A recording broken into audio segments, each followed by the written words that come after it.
ลบออกกลางไล่สดเสื้อปิดฤดูกาลของน้องอาอายงานนี้มันเกิดอีหยังขึ้นแมนไผ่เป็นผู้มาป่วนสบายดี FC แฟนคลับมดสุผู้สุคนโดยเฉพาะ FC แฟนคลับของน้องอาอายสกุลพรลูกสาวของบอสนกพงศกรแห่งวงเสียงวิหกมาพบมาพ่อกันคลิปนี้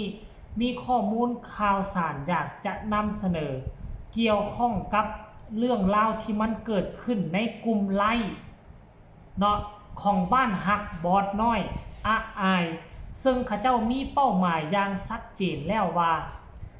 ผลิตเสื้อเป็นสัญลักษณ์ของความฮักความแพงมีต่อศิลปินนั่นก็คือตัวน้องอาอายสกุลพรซึ่งเขาเจ้าพากันตั้งกลุ่มนี้ขึ้นมาทุกๆปิดฤดูกาลเปิดฤดูกาลหรือว่ามีวันสำคัญทางกลุ่มบ้านฮักนี่ก็จะมีการเคลื่อนไหวเป็นสัญลักษณ์บ่งบอกว่ามีความใส่ใจต่อศิลปินนั่นก็คือน้องอาอายสกุลพรแต่ท่ามกลางการในกลุ่มไล่ของกระเจ้าไล่ขายเสื้อนะใครสนใจก็เข้ามาทักมาเอฟมาจองมาจับมาจองได้เนาะมีคนเข้ามาสนับสนุนแล้วมันก็จะมีคนเข้ามาเพื่อมีความปั่นป่วน เข้ามาบ่ซื้อบ่สั่งแต่เข้ามาปั่นป่วนจนเฮ็ดให้ต้องลบกลางไล่พอบีบอสผู้คุ้มบังเหียนบ้านฮักบอสน้อยอาอายจนได้ออกมาโพสต์เคลื่อนไหวเมื่อ3 ชั่วโมงที่ผ่านมานี่ว่าด่วนว่าซันเดย์แจ้งเพื่อทราบกลุ่มไล่สั่งเสื้อปิดวงบ้านฮักบอสน้อยอาอายมีผู้บ่หวังดีมาป่วนตอนเข้ามาเป็นอีกซื้อแต่มาเปลี่ยนเป็นซื้อไลฟ์เหมือนผมว่าซันเดย์เพื่อให้ทุกคนเข้าใจผิดว่าเป็นผมลบแล้วลบข้อมูลในกลุ่มทั้งหมดปาโทษทั้งสลิปการโอนและลายซื้อที่อยู่แม่ที่สั่งเสื้อลักษณะเดียวกันกับตอนที่โดนลบข้อมูลในบ้านหักครั้งแรกอยากทราบคนที่ทำแบบนี้เพื่ออะไรวะซันเดย์เสื้อจำหน่ายเสื้อเพื่อหามาไล่ให้ลูกสาวแต่คุณมาทำแบบนี้เพื่อสร้างความปั่นป่วนทำเพื่ออะไรอิจฉาบ้านเราหรือต้องการอะไร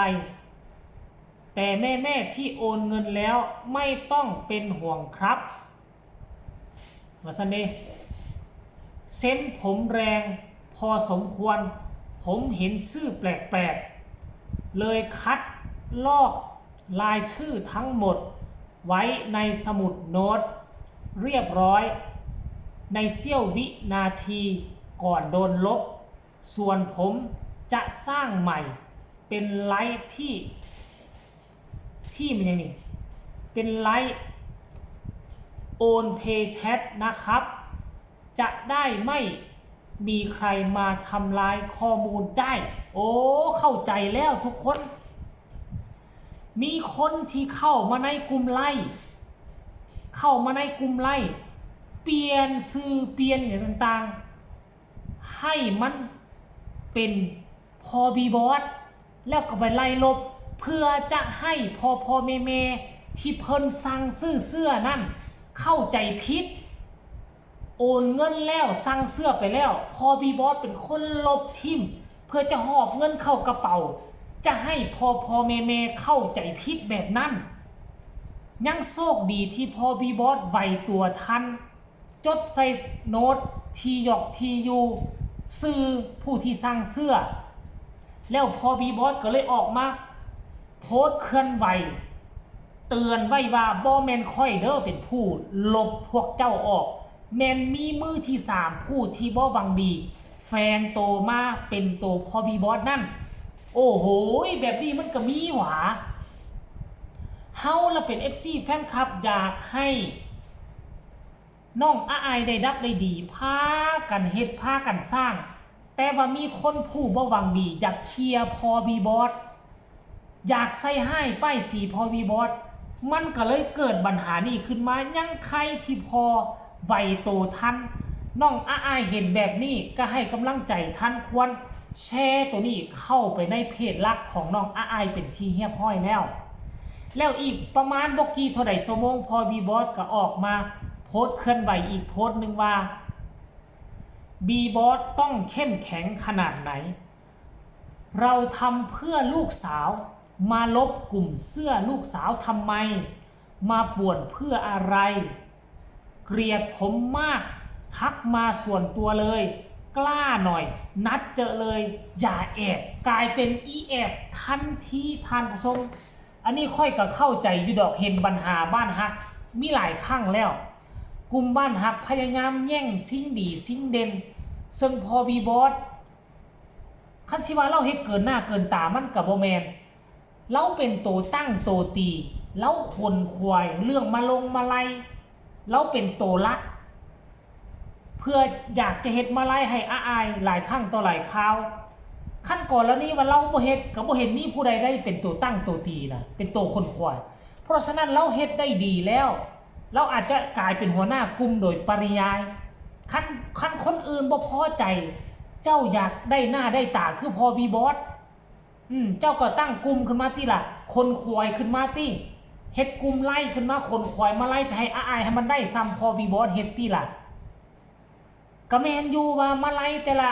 ครั้งมันอาจจะมีหลายๆพอแม่หลายคนในกลุ่มบ้านฮักซวยกันแต่คันท่าบ่มีพอบีบอสเป็นตัวตั้งตัวตีคนควายมาไล่อายอาจจะบ่มีมาไล่ก็เป็นไปได้สำหรับค่อยเข้าใจแนวนั้นนะอาจจะผิดจะถูกก็ต้องขอโทษขออภัยด้วยทุกคนแต่ว่าทั้งหมดทั้งมวลก็ยอมรับว่าทุกครั้งที่มีมาไล่ก็บ่แม่นแต่พอคนเดียวก็จะมีแม่หลายคนผู้ที่อยู่เบื้องหลังแต่ว่าก็โอนมาให้เพิ่นเป็นผู้จัดทำท่านผู้ชม FC แฟนคลับงานนี้คงจะล่มคนที่ทำความดีบ่ได้ดอกเราทำความดีให้อายมีผู้ที่บ่หวังดีมาเตะสกัดขาเพื่ออยากให้อายสร้างพอบีบอสเพื่ออยากให้สมาชิกคนอื่นเห็นพอบีบอสเป็นโตบ่ดีคนทำความดีฟ้าเพิ่นมีตาเพิ่นรักษาคนแบบนี้เอาไว้ท่านผู้ชม FC แฟนคลับกดไล่ไปเพื่อเป็นกำลังใจให้พอบีบอสพอหักพอแพงน้องอายเนาะบ่ต้องให้งานนี่ล่มคันทางงานนี่ล่มเสื้อบ่ถูกขายไปอายก็จะบ่ได้มาไล่ปิดฤดูกาลได้ทุกคนเอ้ยเพื่อเป็นหน้าเป็นตาให้อายปิดฤดูกาลทั้งทีให้มันมีมาไล่ลักแสนคือศิลปินหมอลำคนอื่นเขาแน่เอาท่านผู้ชม MC แฟนคลับฝากกดไลค์กดแชร์กดติดตามใครมีคำตำหนิติชมคำคิดคำเห็นอยากส่งกำลังให้ใจแห้งใจให้พอบีบอสส่งมาได้ทางใต้คอมเมนต์สำหรับคลิปนี้ลาท่านผู้ชมไปก่อนสบายดี